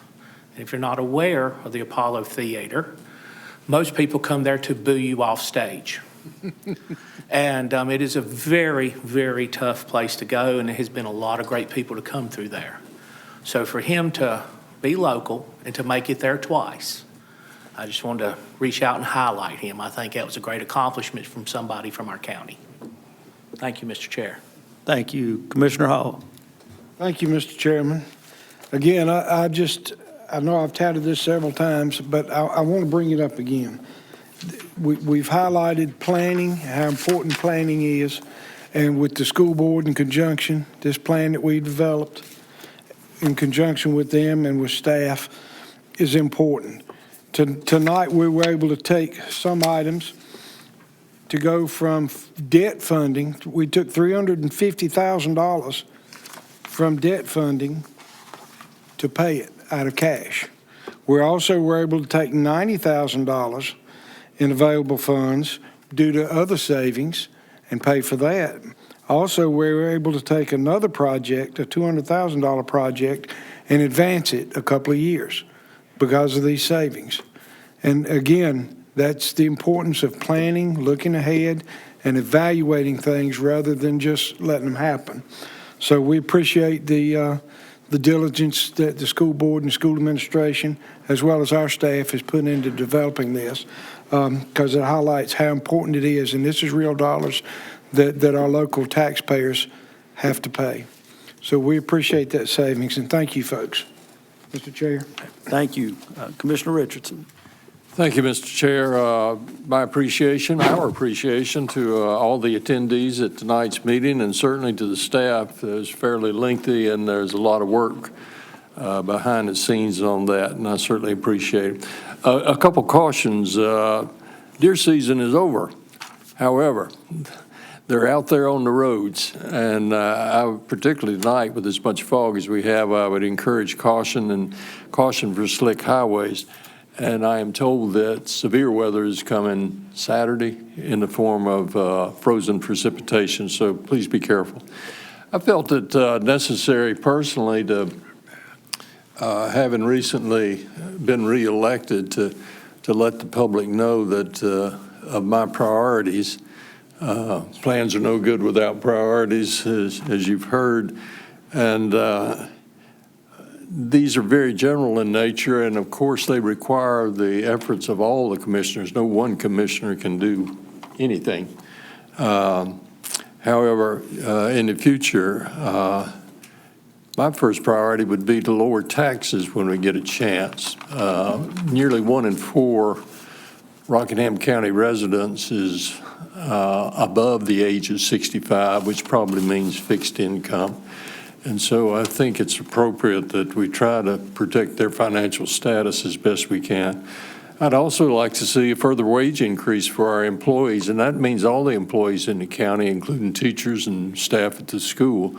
And it's not just because they're deserving, it's because we must remain competitive for the quality of our school system. We need to stay competitive for teachers and certainly for the quality of the work that we do on behalf of the taxpayers and residents here. And finally, we foresee that in the next 10 years or so, maybe 2, maybe 3 schools might be required in Rockingham County, and I'd like to see us put some money away for that. Tonight, I'd also like to recognize one of the employees of Rockingham County, Mrs. Angel White. She's just a month or two shy of 20 years service with the county. She started as an environmental health specialist, and those that have built things in the county and had need for inspections of various types with the help have probably seen Angel or some of her people, and she oversees presently the environmental health care and supervises a number of folks. And her help and diligence is important to being on time for various types of instruction. And Angel takes good care of her employees, takes good care of all the customers, and is a pleasure to work with. So if you see Angel White, give her a pat on the back. She sure deserves it. Thank you much, Mr. Chair. Thank you. Commissioner Barrow. Thank you, Mr. Chair. I'd like to start by recognizing all of our elected officials we had come out to the meeting tonight. We had Sheriff Sam Page here. We have from the school board, Philip Butler, and from the Eden City Council, we have Tommy Underwood and Jason Wood. If you guys will humor me for just a minute, I've been on the board for 2 years now, and I don't typically go on a soliloquy during my comments, but I had something happened today, and it just pulled on me, so I felt like this is a good opportunity to speak on it. So under our consent agenda, item 6.2 is resolution to support the Williams Transco pipeline. We had a couple people speak on the public comment about that tonight. I received dozens of emails today, and only about 2 or 3 were from people in Rockingham County. We received lots of emails from environmental activists from all over the place, from places I don't represent, telling me that we shouldn't do this. We had a couple people that were residents who had real concerns based on where their property locations were, and I spoke to them, and I understand their concerns about that. But I just want to make it clear that under the consent agenda, our resolution of support is non-binding and doesn't give any action to do anything. It's just simply saying that we support the movement of this project. In regards to a comment that was made that no public comment was sought on this or no public input was sought on this, Williams had a public meeting in Stoneville back in March of 2024 when they addressed this topic. And it was also made, the comment was made that this doesn't directly affect citizens of Rockingham County. Duke Energy, December 1st, made a request to the North Carolina Utilities Commission to lower the rates for customers by 4.5%. Basic economics say that when you increase supply, that lowers cost. And if Transco is going to be providing more natural gas for Duke Energy, when you increase the supply, costs will continue to fall. That's what we see. A lot of the emails I received today from some of the activists, a quick Google search with their names, you find some pretty amazing things. People that have ideas that the earth should have fewer people on it because people are bad for the world, and they have an idea that the perfect state of nature and the environment is basically no human interference. That is just so bizarre to me. I think that we should, I think the standard should be human flourishing. We want to see people do well on this planet and survive. This world will kill you. If you don't believe me, just go sleep outside tonight without the proper cover and fuel, and you won't make it. So this world is not nice and lovely, and if we just weren't here, it would be great. This planet will kill us.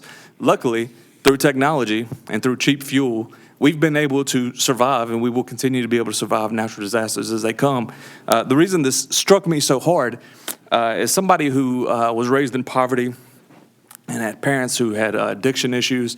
I remember winter times when we didn't have power, and we had to get kerosene heaters in the house. Ben, I'm sorry. We did it. I know it's against the code, but when you're facing situations like that, it really makes you appreciate the value of cheap, affordable energy, and that's what we need as a county. That's what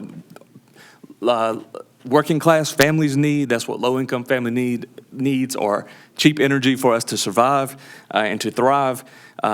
We do care about the environment. Just last year, we partnered with WAGA in order to help capture methane gas over at our landfill that we can sell to the pipeline to help somebody mentioned how bad methane is, so we are trying to work to alleviate that where we can, but not at the expense of human flourishing. So I would just encourage everybody to just shift your perspective from we need untouched earth to maybe we need human flourishing and try to preserve the world as best we can.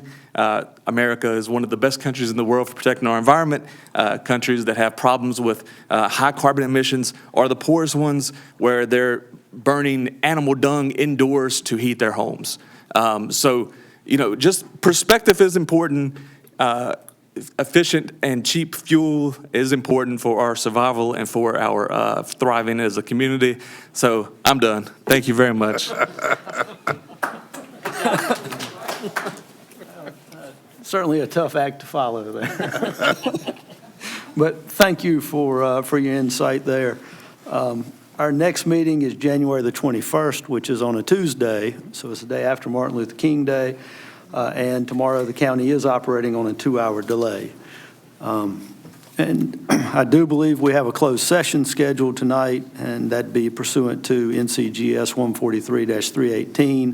143-318.11A5, instruct negotiating agents. And I don't believe there's any action coming after the fact, but folks are certainly welcome to wait around in the hallway till we go back into open session. But with that, do we have a motion to go into closed session? So moved. All right, motion by Commissioner Barrow, second by Commissioner Richardson. All in favor, let it be known by the sound of aye. Aye. And we will be going into closed session. Thank you for coming out.